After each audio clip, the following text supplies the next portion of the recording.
We will solve a 4-layer nested radical by unwinding it step by step. Here is the problem.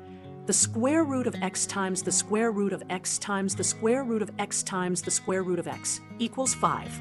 To keep track of layers, we name each level and relate it to the next. Let a1 be the square root of x. Let a2 be the square root of x times a1. Let a3 be the square root of x times a2. Let a4 be the square root of x times a3. The given equation simply says a4 equals 5.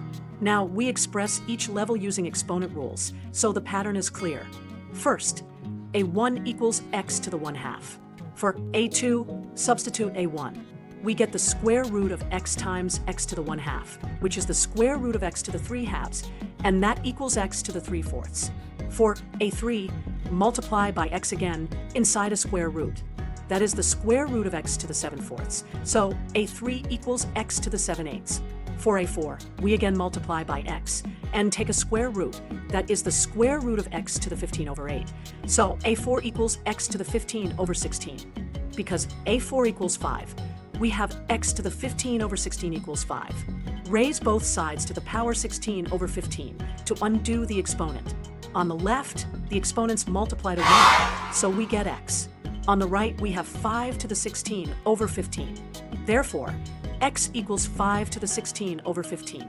Summary: each nested square root multiplies the current exponent by 1/2. Starting from 1/2, the sequence becomes 3/4, 7/8, and finally 15/16, setting that equal to 5, and inverting the power finishes the problem. Thank you for watching. Tap like, share, and comment, and then follow and subscribe for more quick problem-solving tips. Let's make maths simple, one video at a time, only on MyVerse Maths.